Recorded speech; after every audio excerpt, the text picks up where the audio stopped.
Welcome dear students. आज की इस क्लास में आपका स्वागत है। आज की इस क्लास में हम लोग लेसन नंबर 1 के वैदिक क्षेत्र के कुछ इम्पॉर्टेंट न्यूमेरिकल पढ़ने वाले हैं। तो बगैर टाइम खर्च किए देर किए हम लोग शुरू करते हैं न्यूमेरिकल। एक बात इससे ज़रूर पहले कहूँगा कि अगर आपने न्यूमेरिकल से पहले थ्योरी नहीं पढ़ी है, लेसन नहीं पढ़ा है, तो आप ज़रूर मैंने 3 वीडियो डाले हैं, प्लेलिस्ट बनाई है, उसमें उन तीनों वीडियो को बहुत अच्छे से ध्यान से देखें, फिर आपको न्यूमेरिकल कॉन्सेप्ट बहुत अच्छे से क्लियर होगा, समझ में आएगा। तो शुरू करते हैं आज का क्लास।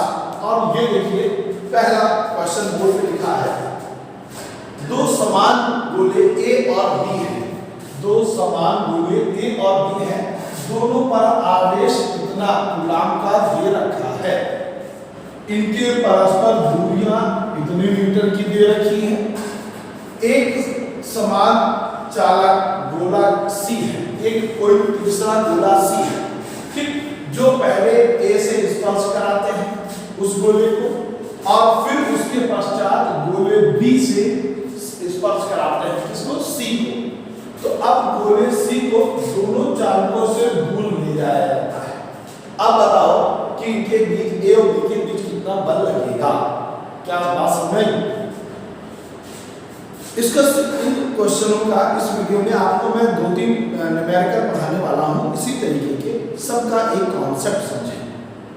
जैसे ये दो गर्म वस्तुएं हैं, समझिएगा। एक ये इसका टेम्परेचर जो है वो 100 डिग्री सेल्सियस, ये दूसरी वस्तु है जिसका टेम्परेचर कितना 50 डिग्री सेल्सियस। इनको जोड़ दिया जाए तो बताइए इनका टेम्परेचर कितना हो जाएगा थोड़ी देर बाद? क्या 150? नहीं। क्या 150? नहीं। फिर कितना होगा? 75। कैसे? T1 प्लस T2/2 इनके औसत के बराबर। सिर्फ यही कॉन्सेप्ट यहाँ पे काम करेगा। क्या कैसे कि जो गोला ए है, ए व सी के लिए, गोले ए और गोले सी की बात करता हूँ, ठीक। और इन दोनों पर आवेश कितना हो जाएगा? मैंने मान लिया Q डैश, ठीक। तो देखिए पहले गोले, जब इन गोले, ये गोला सी, ये गोला ए और सी को जब जोड़ देंगे तो क्या हो जाएगा? इनका औसत आवेश। औसत आवेश मतलब एक आवेश कितना? ये रहा 8 × 10⁻⁷ प्लस गोले सी पर कोई आवेश ही नहीं है, पहले से ही डिस्चार्ज है, तो डिस्चार्ज है मतलब इस पे आवेश 0/2, इसके औसत के बराबर। कंफर्म हुआ? ए और सी के बीच अब एक गोला ए और गोला सी, इन दोनों को मैंने स्पर्श कराया, तो इन दोनों पर आवेश इनके औसत के बराबर होगा। पहले गोले पे आवेश कितना, सी के गोले पे आवेश ही नहीं है। अब इसको सॉल्व करोगे तो 8 × 10⁻⁷/2 या 4 × 10⁻⁷ गुलाम, ठीक। कंफर्म? अब सी पर, ए पर भी इतना चार्ज होगा और सी पर भी इतना ही चार्ज होगा। क्या ये बात आपको क्लियर हुई? अब मैं बी और सी, बी व सी के भी बात करता हूं कि अब गोले बी और सी को स्पर्श कराया जाए तो इन दोनों पर आवेश Q डैश मानूंगा। बी का आवेश कितना? ये रहा 8 × 10⁻⁷ बी का आवेश प्लस सी का आवेश। देखो अब ए और सी दोनों पर ही इतना आवेश आ गया, तो 4 × 10⁻⁷/2। क्या बात कंफर्म हुई? जब मैंने ए और सी की बात की तो गोले ए का आवेश प्लस सी का आवेश बटे 2। अब मुझे कंफर्म हो गया गोले ए पर भी इतना आवेश है, गोले सी पर भी इतना आवेश है। अब मैं बी और सी की बात कर रहा हूं, इसको मैंने Q डैश मान लिया। तो बोले बी का आवेश प्लस सी का आवेश। अब जरा इसको सॉल्व करें तो 8 4 12 गुणे 10 की घात माइनस 7 गुणे 2। ध्यान रखिएगा 10 की पावर जो होती है वो कॉमन होती है, वो कॉमन ली जाती है, ठीक। कॉमन और जब इन 10 की पावर बराबर हो तो ही संख्याएं जुड़ती है या घटती हैं। तो मुझे गोले बी पर भी आवेश कितना हो गया, क्या ये बात सुनाई? फिर से अच्छे से समझिए, ये गोला ए है, ये गोला बी है, दोनों पर आवेश कितना है 8 गुणे 10 की घात माइनस 7। 8 गुणे 10 की घात माइनस 7 हुआ। मैंने गोला ए लाया और गोला ए को स्पर्श करा दिया इस पर, ठीक। चलो ए से सी को स्पर्श करा दिया। जब ए और सी को स्पर्श करा दिया तो थोड़ी देर बाद ए और सी दोनों पर इतना आवेश हो जाएगा। कितना आवेश हो जाएगा? 4 गुणे 10 की घात माइनस 7, ठीक। ए पर भी इतना बस। अब सी गया यहाँ से भाग करके और बी से स्पर्श कर लिया, ठीक। बी से स्पर्श कर लिया। अब बी और सी से स्पर्श कर लिया तो अब इस पे आवेश कितना हो गया? दोनों पर 6 गुणे 10 की घात माइनस 7, ठीक। अब ये सी गोला यहाँ से भाग गया कहीं बाहर, ठीक। पहले से संपर्क किया, दोस्ती करी, आवेश बराबर किया, उसके पर कोई आवेश था ही नहीं, भाग गया। फिर दोस्ती बी से करी, आवेश बराबर किया, फिर भाग गया। अब बताओ कहा गया ए और सी के बीच कितना बल लगेगा? तो बेटा फार्मूला अब हम लिखेंगे, इसको इस पर आवेश कितना, ये इस पर आवेश कितना, ये इसको मानना है आपने Q और इसको मानना है Q डबल डैश, है ना। तो अब लिखेंगे Q dash Q double dash के बीच लगने वाला बल, इनके बीच लगने वाला बल। फार्मूला F बराबर 9 गुणे 10 की घात 9 Q dash Q double dash upon R square. अब जरा R की बात करें, ये देखिए R दे रखा है, ठीक। R की वैल्यू 0.50 या 0.5 की बात है। एक संख्या के बाद दशमलव लगा है तो इसको लिख सकते हैं 5 गुणे 10 की घात माइनस 1 मीटर। 5 गुणे 10 की घात माइनस 1 मीटर, ठीक। अब आप यहाँ पर Q डैश की वैल्यू रख दें, Q डबल डैश की वैल्यू रख दें, R की वैल्यू रख दें, ठीक। इतनी जब सभी वैल्यू रख देंगे तो आंसर आएगा 8.64 गुणे 10 की घात माइनस 3 न्यूटन, ठीक। ध्यान सुनिएगा, Q डबल डैश का मान रखेंगे, Q डैश का मान ये, Q डबल डैश का मान ये, R की वैल्यू ये। सॉल्व करने पर आएगा 8.64 इंटू 10 की पावर माइनस 3 न्यूटन। क्या आपको ये क्वेश्चन समझ में आया? कंफर्म हुआ। अब हम लोग इसी जैसा एक नेक्स्ट और पढ़ते हैं। अब हम लोग देखते हैं सेकेंड न्यूमेरिकल, जो उसी बेस्ड पे आधारित है, उसी सिद्धांत पे आधारित है, ठीक। तो जरा समझिए, दो सूक्ष्म गोलियां और पहली गोली पर आवेश ये दे रखा इतना, दूसरी गोली पे आवेश ये दे रखा और इन दोनों आवेशों के बीच की दूरी बता दी गई कितनी रखी। अब कहा गया इनके बीच वैद्युत बल की गणना करो। अभी मैं इतना तक ही पढ़ रहा हूँ, कम पढ़ो कम टेंशन, ज्यादा पढ़ो ज्यादा टेंशन, ज्यादा टेंशन भी दूंगा भी, मगर अभी हम लोग यहाँ तक पढ़ते हैं, ठीक। तो देखिए पहला आवेश Q1 बराबर 80/3 इंटू 10 की पावर माइनस 9, Q2 बराबर 160/3 इंटू 10 की पावर माइनस 9। R की वैल्यू 0.1, 0.10 या 0.1 की बात होती है, इसको मैं ऐसे भी लिख सकता हूँ, ठीक। अब हम लोग क्या करते हैं, फार्मूला बल का दो आवेशों के बीच लगने वाला बल कूलॉम का नियम 1/4 pi epsilon not Q1 Q2 upon R square. अब देखो 1/4 पाई एप्सिलॉन नॉट का फार्मूला वैल्यू क्या होती है, 9 इंटू 10 की पावर 9। Q1 की वैल्यू 80/3 इंटू 10 की पावर माइनस 9, आगे मैं पढ़ा रहा हूँ, इंटू Q2 का मान 160 अपॉन 3 इंटू 10 की power minus 9 into upon R square. 10 की पावर माइनस 1 का स्क्वायर करोगे माइनस 1 का स्क्वायर माइनस 2 आ जाएगा। इतना कंफर्म। अब देखिए 3 3 9 से 9 कैंसिल आउट हो गया, ये प्लस ये माइनस कैंसिल आउट हुआ।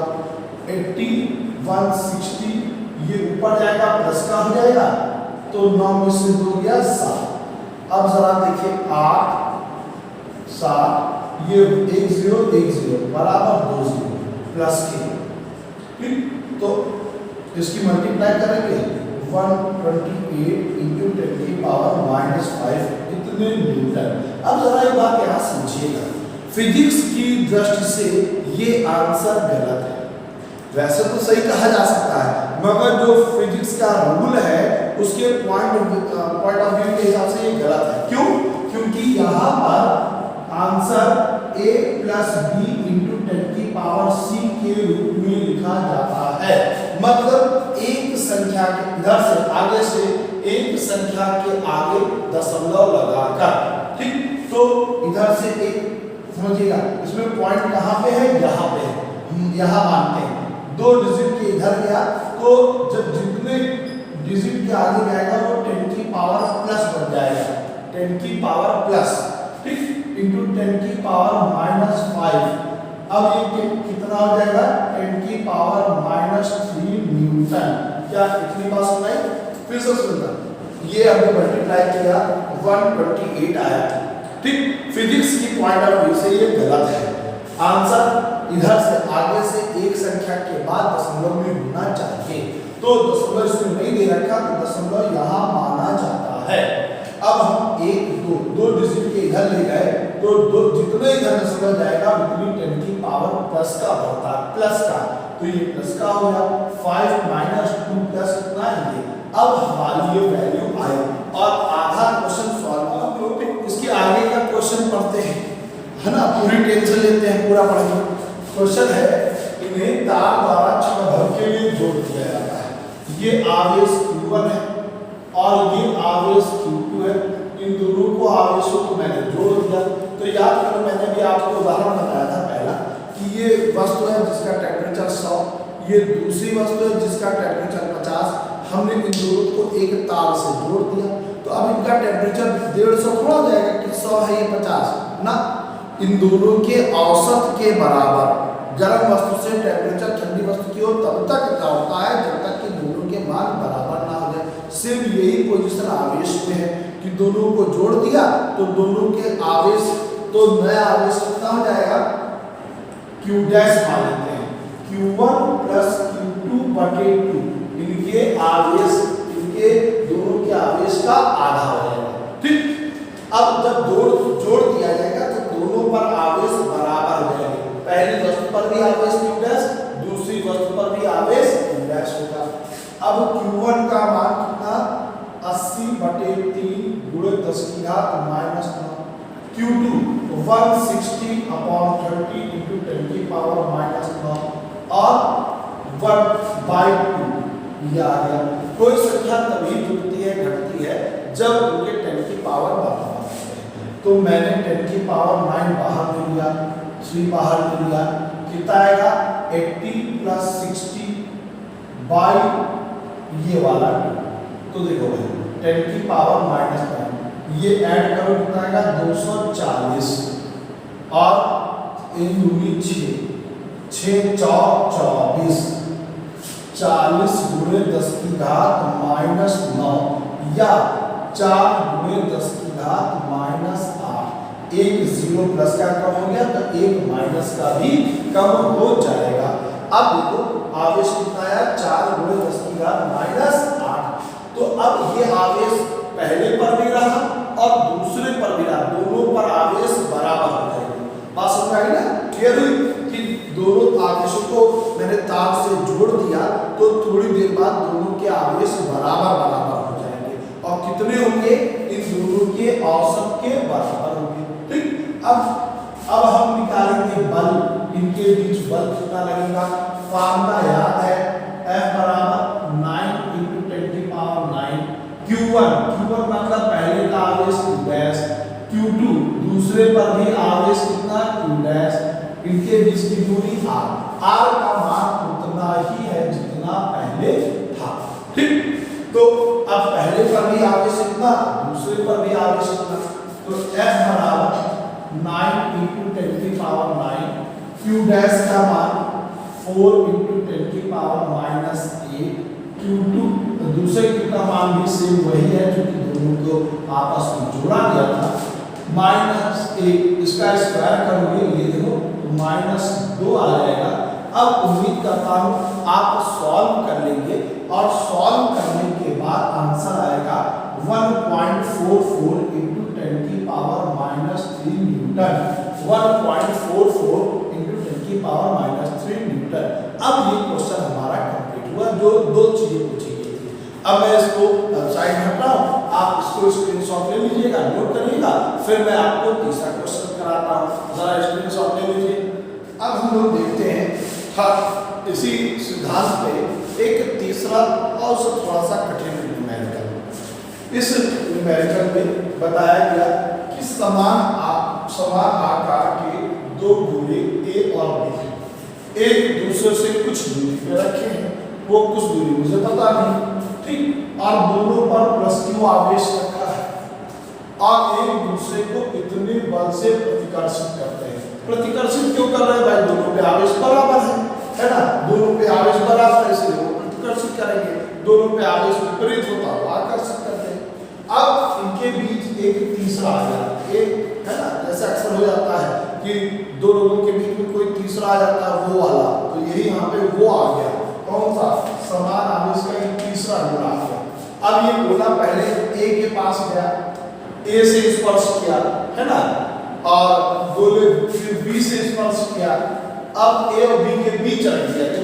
जब मैं सवाल पढ़ा तो मुझे याद आ रहा है शूर्पणखा राम और लक्ष्मण जी, है ना, कि A गोला राम जी, B गोला लक्ष्मण जी और C गोला शूर्पणखा, कि पहले A से स्पर्श किया फिर B से स्पर्श किया, अभी दोनों के बीच में आ गए।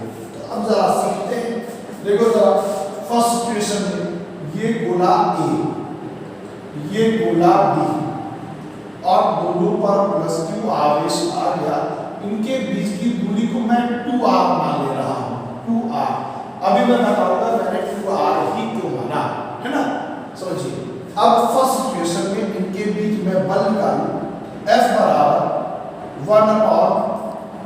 1/4πε0 की value 9 × 10⁹, Q1 Q2 upon r², इसका स्क्वायर करो तो कितना आ जाएगा 4r²।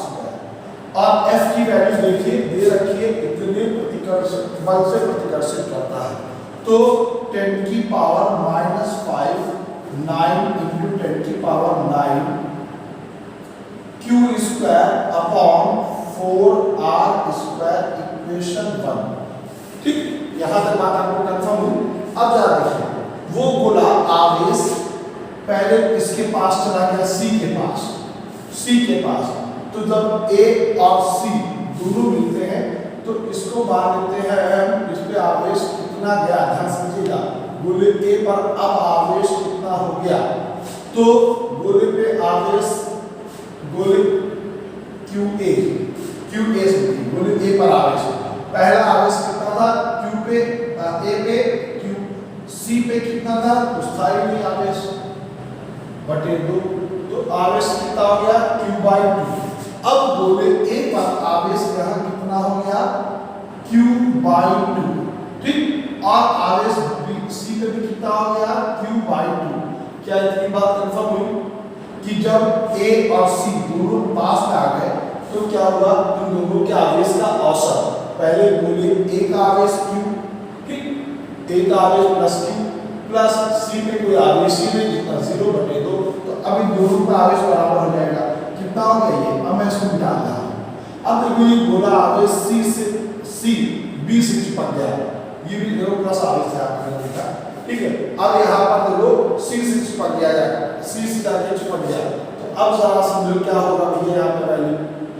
फर्स्ट सिचुएशन में समान गोला, तीसरा गोला पहले गोले A से स्पर्श करता है और फिर गोले B से स्पर्श करता है, अब बी से स्पर्श करता है तो समझिएगा क्यू बी, पहले बी का आवेश कितना था क्यू, अब सी का आवेश कितना आया भैया क्यू बाई टू बटे 2 औसत वाला, तो 2 एकम 2 एक 3 क्यू बटे 2 दूनी 4, क्या इतनी बात सभी को कंफर्म हुई। अब गोले बी और सी दोनों पर आवेश कितना हो गया 3q/4। अगर एक बात आपको सवाल टफ लगे आप दोबारा बहुत स्पीड धीमे से वीडियो चलाइए, दोबारा रिपीट करिए और फिर देखिए, ठीक। अब मैंने बी और सी को ऐड कर दिया, तो अब इस सी पर बी पर ही आवेश है और इसको बीचों बीच में रख दिया और इस पर आवेश कितना आया ये। आप देखिए फिर से बात सुनिए, पहले गोला ए सी जो है ए से संपर्क किया, ए से जुड़ा, तो इस पर आवेश आया गोले ए का आवेश प्लस गोले सी का आवेश बटे 2, गोले सी में कोई आवेश था ही नहीं पहले। अब ये गोला बी से चिपक गया जाके, तो बी पे आवेश पहले इतना था, जब ये से चिपका था तो इसका आवेश इतना था, सॉल्व करेंगे ये वैल्यू आ गई। अब हमको ये मान मालूम हो गए। अब जरा हम आगे देखिए, थोड़ा सा समझाते हैं आपको कि इनके बीच लगने वाला बल, मान लो FAC, इनके बीच लगने वाला बल FBC, ठीक। दोनों के डायरेक्शन अपोजिट होंगे। मैं इन दोनों के बीच बल निकालूंगा, इनके बीच, किसके बीच, A और C के बीच बल निकालूंगा, फिर मैं B और C के बीच बल निकालूंगा और दोनों के बल अपोजिट डायरेक्शन में है। इसका डायरेक्शन इधर है, इसका डायरेक्शन इधर है, इसका डायरेक्शन इधर है, तो क्या होगा, दोनों को माइनस कर दिया जाएगा। तो अब जरा देखिए, पहले मैं AC के बीच बल निकालता हूँ। FAC बराबर 9 × 10⁹ Q1 का मान Q/2 प्लस Q2 का मान 3Q/4 अपॉन, अब देखो यहाँ से यहाँ तक की दूरी 2r मानी थी, तो ये दूरी कितनी बचेगी बच्चा, कितनी बचेगी r, और ये दूरी कितनी बचेगी r, कितनी बचेगी r अपॉन r²। अब जरा इसको सॉल्व कर ले। FAC बराबर 9 × 10⁹ 3Q², 4 दूनी 8 r²। क्या कितनी बात समझ आई सभी को, ठीक। ये A और C के बीच बल का Q1 का मान A का आवेश, Q2 का मान C का आवेश और उनके बीच की दूरी r। अब जरा अब हम निकालते हैं FBC, B और C के बीच बल। फार्मूला 9 × 10⁹ Q1 का मान 3Q/4 इंटू Q2 का मान भी यही 3Q/4 बटे r²। ये देखिए दोनों के बीच की दूरी कितनी r। अब जरा सा इसको सॉल्व कर ले। FBC बराबर 9 × 10⁹ 3×9 Q² बटे 4×16 r²। क्या इतनी बात आपको कंफर्म हुई, क्या इतनी बात आपको कंफर्म हुई। अब क्या करो बेटा, अब क्या करो, अब इनको माइनस करो, ज्यादा वाले से कम वाले को घटा दो। FC बराबर FBC माइनस FAC, ठीक। इनके बीच जो बल है, ध्यान रखिएगा, जो इनके बीच बल है वो ज्यादा, दोनों के बल अपोजिट डायरेक्शन में है। जब दोनों के बल अपोजिट डायरेक्शन में है तो क्या करो, इनको माइनस कर दो।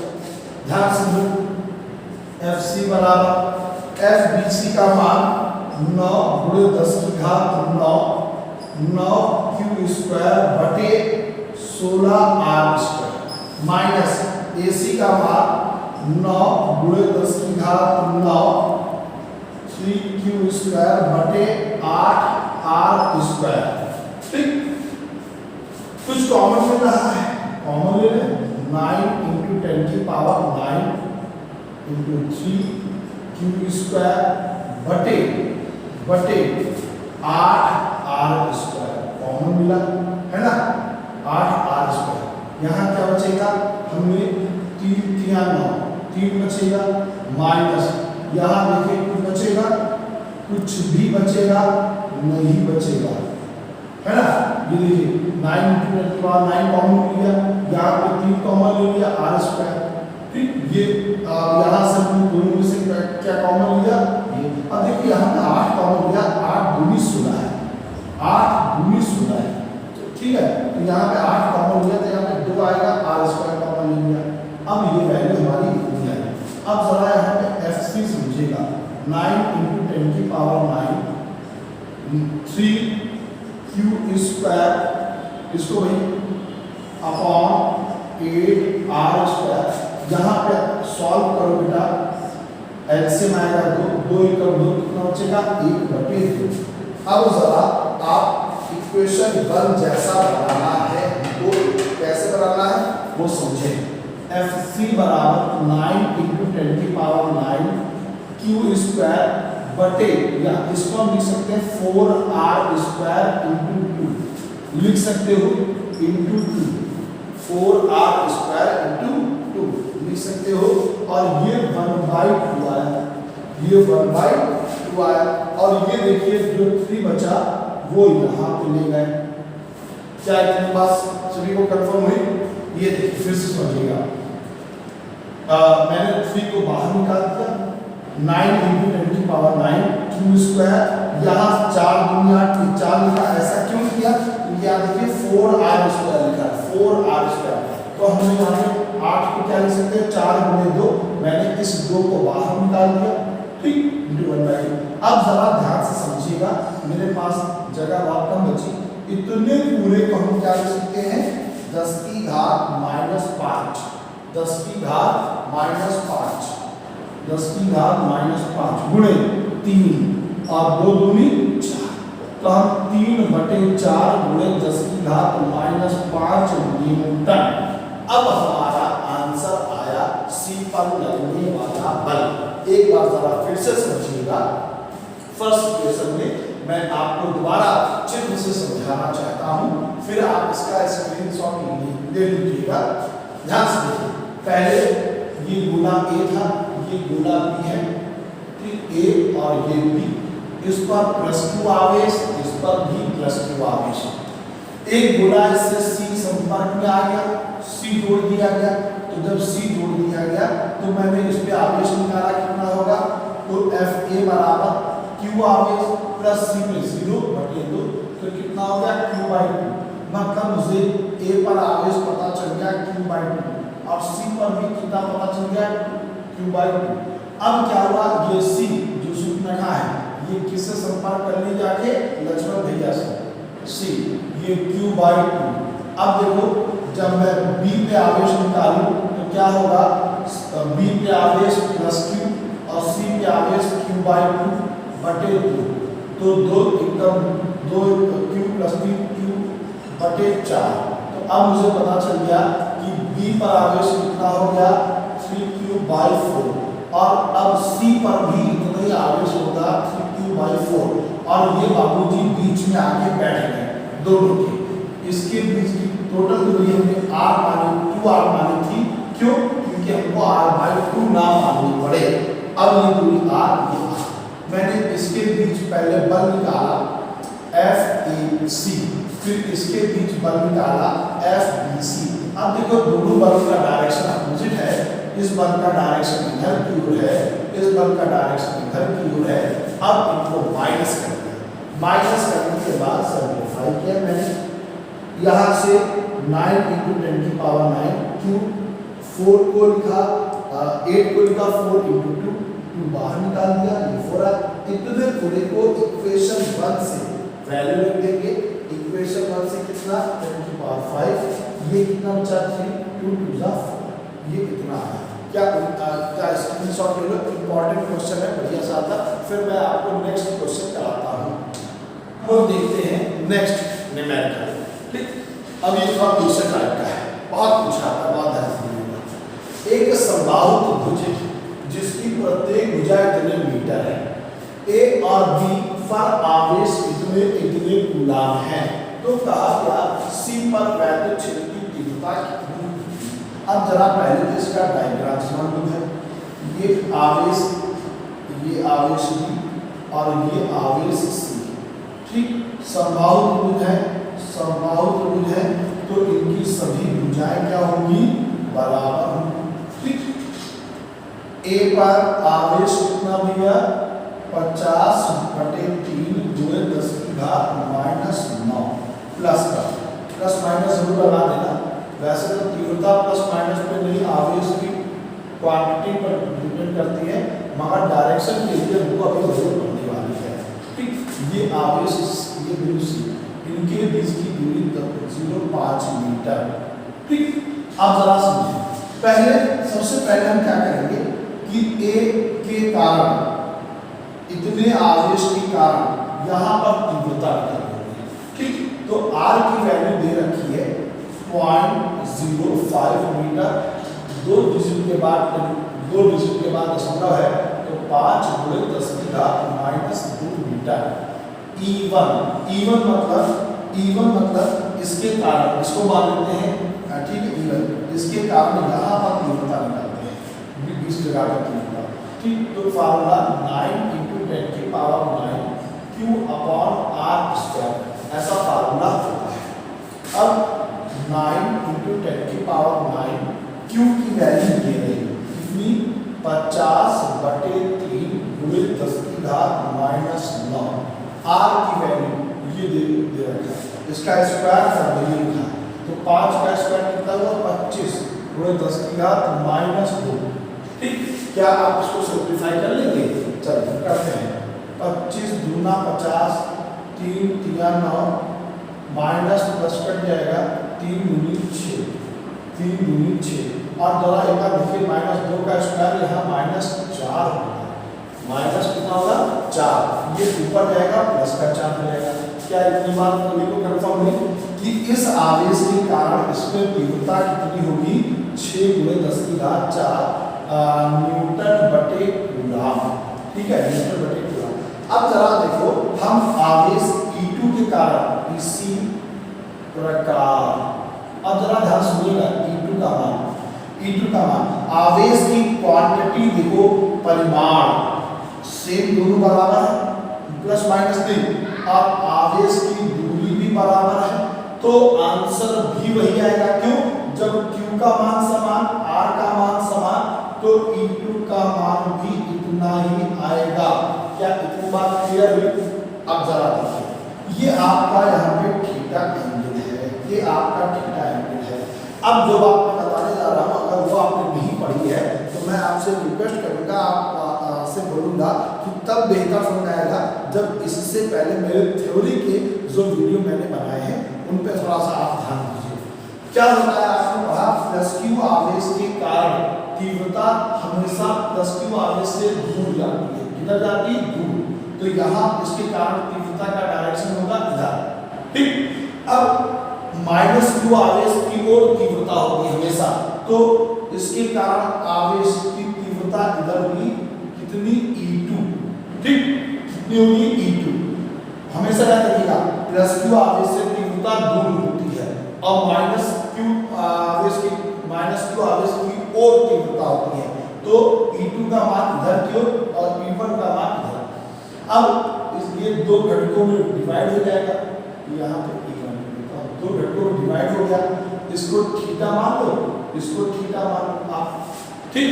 अब देखो, आपको मालूम है, और ये आप ऐसा मालूम, तो आपको एक चीज मालूम होनी चाहिए, मैंने कई वीडियो बनाया, ये परिणामी का इधर थीटा, तो जानते हो यहाँ पर घटक कितना होगा, E1 cos थीटा। हमेशा परिणामी से थीटा की ओर जाने पर cos आता है, जबकि थीटा के अपोजिट जाने पर साइन आता है, तो यहाँ पर कितना होगा, E1 sin थीटा, ये क्या होगा, E2 cos थीटा। अब सिर्फ इसी तरीके से यहाँ पर E2 cos थीटा हो जाएगा, E2 cos थीटा हो जाएगा, ये वाला इधर इसके परिणामी आपका E2 था, इधर की ओर। अब थीटा के अपोजिट जाने पर ये कितना हो जाएगा, साइन थीटा हो जाएगा। क्या इतनी बात आपको समझ आई क्लियरली? प्लस क्यू आवेश के कारण तीव्रता उससे दूर E1 इधर, माइनस क्यू आवेश की तीव्रता इधर, ये रही। ठीक, अब ये परिणामी तीव्रता है तो थीटा की ओर हमेशा कॉस होता है, E1 कॉस थीटा, थीटा से अपोजिट साइन होता है E1 साइन थीटा। यहाँ पे E2 है, इसकी परिणामी E2 cos थीटा, ये साइन थीटा। अब हम लिखेंगे E1 sin थीटा और E2 sin theta, E1 sin theta और E2 sin थीटा के मान परस्पर बराबर है, दिशाएं विपरीत हैं, अतः यह एक दूसरे को निरस्त कर देंगे, अतः यह एक दूसरे को निरस्त कर देंगे, जैसा आपने निरक्षीय स्थिति में तीव्रता का पढ़ा। जबकि परिणामी तीव्रता E बराबर E1 cos theta plus E2 cos theta. क्या इतनी बात आपको क्लियर है? E1 cos theta plus E2 cos theta. अब जरा थीटा का मान समझे तो भैया एक समबाहु त्रिभुज है, तो जब समबाहु त्रिभुज है तो यहाँ पे थीटा का मान कितना हो जाएगा, 60 डिग्री। कितना हो जाएगा, 60 डिग्री। समबाहु त्रिभुज है, समबाहु त्रिभुज है तो इसका मान कितना हो जाएगा, 60। ठीक, समबाहु त्रिभुज में E1 cos 60 plus E2 cos 60। ठीक, अब जरा गौर से देखें, E1 E2 के मान बराबर है, जब बराबर है तो मैं क्या लिख सकता हूँ, E1 cos 60 इस E2 की जगह भी E1 cos 60। बात समझे? ये देखिए E1 का मान इतना, E2 का मान इतना सेम है, तो मैंने E2 दिया, क्या लिख दिया, E1। अब ये दोनों ऐड हो जाएंगे, 2E1 cos 60 E बराबर 2, E1 का मान अभी हमने निकाला था 6 × 10 की पावर 4, cos 60 का मान आपको याद है 1/2, कैंसिल आउट, E बराबर 6 × 10 की पावर 4 न्यूटन बटे गुलाम। ये हमारा निकला परिणामी। ठीक, वैद्युत क्षेत्र की तीव्रता। अब एक चीज और समझिए, इसमें पूछा है दिशा भी ज्ञात करो, दिशा भी ज्ञात करो। तो देखो A और B, ये A है, ये आपका B, AB के समांतर होगा। ये देखिए AB के परिणामी बल AB के समांतर A से B की ओर। क्यों? क्योंकि अभी आपको बताया कि हमेशा तीव्रता प्लस से माइनस की ओर जाती है, प्लस से माइनस की ओर जाती है। जैसे लड़कियां मैके से ससुराल जाती हैं, तो मैका उनका प्लस, ससुराल उनका माइनस, मैका उनका प्लस, ससुराल उनका माइनस। इसी तरीके से वैद्युत क्षेत्र की तीव्रता प्लस से माइनस की ओर जाती है। ठीक, तो इसकी दिशा लिखेंगे AB के समांतर, A से B की ओर, A से B की ओर। उम्मीद करता हूं आपके क्वेश्चन समझ में आया होगा। आप स्क्रीनशॉट ले लीजिएगा, अगर कहीं पे आपको फिर दिक्कत है तो आप उसको बैक करके दोबारा समझिएगा। फिर हम पढ़ते हैं अगला क्वेश्चन, तो देखते हैं नेक्स्ट क्वेश्चन है। ये क्वेश्चन मोस्टली लोगों में एग्जाम्पल में दे रखा था, अच्छा सवाल है कंपटीशन लेवल का, कि सर्कम्फ्रेंस की दो समान आवेशित गोलियां हैं, प्रत्येक का द्रव्यमान इतना ग्राम दे रखा है। दो गोलियां हैं, ये A और ये B। ठीक, द्रव्यमान कितना है, 10 ग्राम। तुरंत भैया इसको ग्राम को किलोग्राम बनाओ, 10 की घात -3 किलोग्राम। आपको मालूम होना चाहिए ग्राम को किलोग्राम बना, उसके -3 में एक प्लस घटा कितना बचेगा, -2 किलोग्राम। ठीक, 120 सेंटीमीटर यहाँ ये बिंदु O मान लेते हैं। O से OA या OB के बीच की दूरी 120 सेंटीमीटर, इसको मीटर बना दिया है ना, इतना आ जाएगा। या फिर 12 × 10 किया -1 किलो, ये आपका बन गया मीटर। अब आ गया इलेक्ट्राइट, प्रतिकर्षण के कारण इनकी ये दूरी यहाँ से यहाँ तक की दूरी AB = दे रखी है आपकी 5 सेंटीमीटर। इसको मीटर बनाओ, 10 किया -2 मीटर। ठीक, अब कहा गया कि प्रत्येक गोली पर आवेश की गणना करो, आवेश की गणना करो। आवेश क्यों निकालना है, क्वेश्चन सुना है कि सर्कम्फ्रेंस की दो समान आवेशित गोलियां जिनके द्रव्यमान दे रखे हैं, एक धागे से बांधकर जो है लटकाई गई है। प्रतिकर्षण के कारण इनके बीच की दूरी यहाँ पर है। तो अब बताओ आवेश कितना। तो सबसे पहले हम निकालते हैं आवेश। ठीक, तो आवेश पहले फर्स्ट इक्वेशन में हम निकालेंगे इनके बीच की दूरी। ठीक है, मैं अभी ये सब समझाऊंगा कि टी एम जी से क्या होता है। मैंने चित्र पहले बना लिया है, मैं सब समझाऊंगा। F बराबर 1/4 पाई एप्सिलॉन नॉट, जिसका मान है। ठीक, आवेश मुझे मालूम नहीं, तो पहले आवेश Q, दूसरा आवेश Q और इनके बीच की दूरी, यहाँ से यहाँ तक के बीच की दूरी कितनी दे रखी, 5 सेंटीमीटर। इसका स्क्वायर कर दो, 25 × 10⁻⁴। तो F बराबर 9 × 10⁻⁹ Q स्क्वायर अपॉन 25 10⁻⁴। ठीक, ये इक्वेशन 1।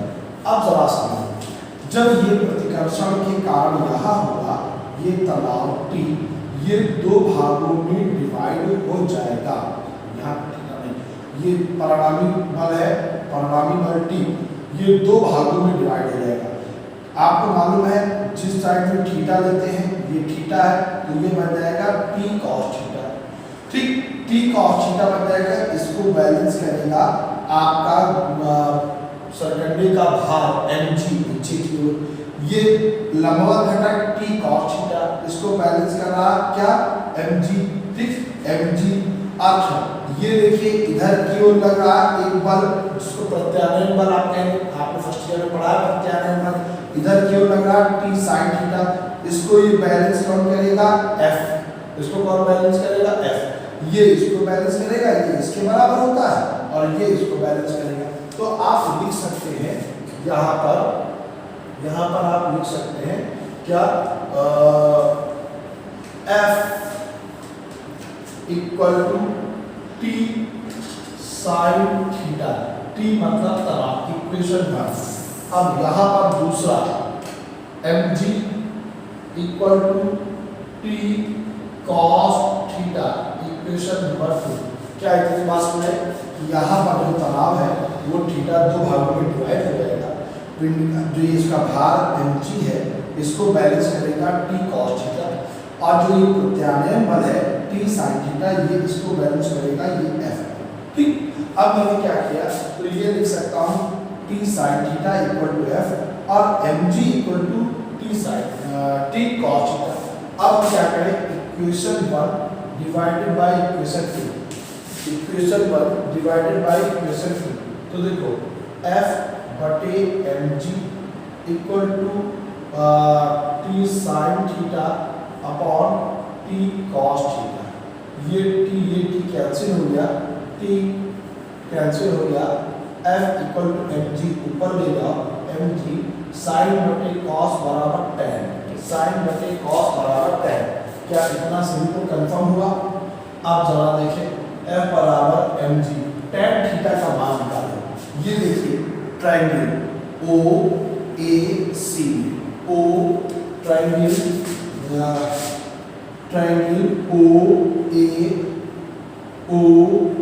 OAC में अगर मैं tan थीटा का मान निकालूं, तो थीटा के सामने का क्या होता है, लंब। तो tan लंब कितना हो जाएगा, AC। और कोण ये 90 डिग्री के सामने क्या होगा, OA। ठीक है, tan थीटा लंब बटे आधार, लंब बटे आधार, तो इसका आपका कितना हो जाएगा, OA। ठीक, क्या इतनी बात आपको समझ में आई, क्या इतना आपको क्लियर हुआ। tan थीटा बराबर AC अपॉन OA। अब देखो ये tan का मान मैं यहाँ रख देता हूँ, AC बटे OA। ठीक, अब F की वैल्यू ये देखिए आपने निकाली थी इक्वेशन 1 में, वो मान रखिए कितना, 9 × 10⁻⁹ Q स्क्वायर बटे 25 × 10⁻⁴ AC। अब जरा देखो, यहाँ से यहाँ तक की दूरी थी कितनी, 5 सेंटीमीटर। अब AC इसका आधा है, AC इसका आधा है, तो AC का मान कितना हो जाएगा बेटा, 5/2 गुणे 10 की घात -2। बस नहीं, ए बी के बीच की दूरी दे रखी है आपकी 5, तो ए सी के बीच की दूरी इसकी आधी है, कितनी 5 का आधा 2.5। आप इसको चाहो ऐसे लिख दो 5/2, या फिर मैं यहाँ पे लिख देता हूँ 2.5। ठीक, ओ ए ये देखो ओ ए निकालो, तो ओ ए निकाल लिया।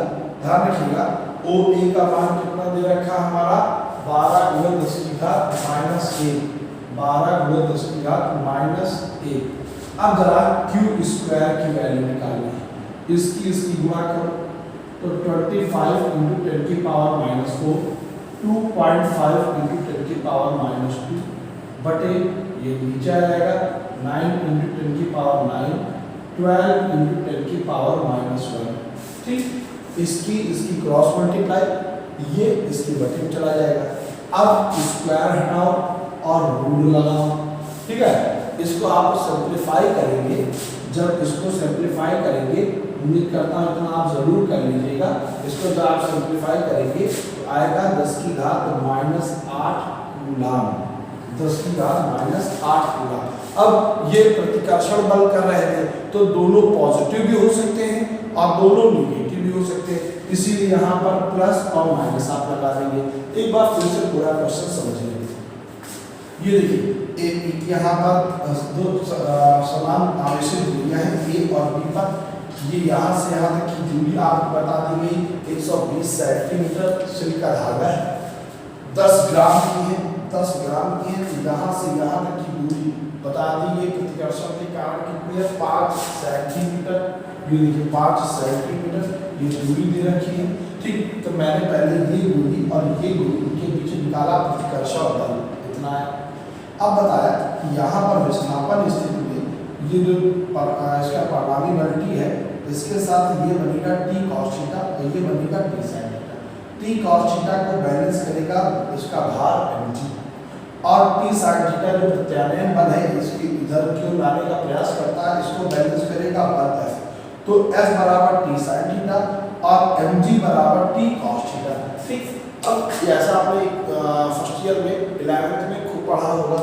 हमने क्या किया, equation 1 divided bye 2, T cancel out हो गया, क्रॉस मल्टीप्लाई sin बटे cos बराबर tan। अब tan फार्मूला लगाएंगे लंब बटे आधा, तो लंब इसका AC है और आधार इसका OA है। ठीक, ये मैंने मान रख दिया। अब चित्र से AC OA के मान रख दीजिए। AC का मान जरा देखिए, यहाँ से यहाँ तक की दूरी 5 है, तो यहाँ से यहाँ तक की दूरी कितनी होगी 2.5, तो मैंने 2.5 लिख दिया। वैल्यू क्यू स्क्वायर का मान सॉल्व करो, ये इसके बटे में आ जाएगा, स्क्वायर हटा रूट लगाओ। अब ये दोनों प्लस में भी हो सकते हैं, दोनों माइनस में भी हो सकते हैं। क्योंकि प्रतिकर्षण लग रहा तो दोनों ही प्लस हो या दोनों ही माइनस हो। ठीक, तो आज के वीडियो में उम्मीद करते हैं आप लोगों ने पहले कुछ का स्क्रीनशॉट ले लीजिएगा। आज के वीडियो में आपने ज़रूर कुछ पहले चैप्टर से कुछ बढ़िया से न्यूमेरिकल्स पढ़े होंगे। हम लोग जल्दी ही दूसरा एक नए वीडियो के साथ मिलेंगे आपसे, जिसमें फर्स्ट चैप्टर के कुछ और अदर इम्पॉर्टेंट न्यूमेरिकल्स लेके आपको आएंगे। ठीक है, तो हम मिलते हैं नेक्स्ट वीडियो में।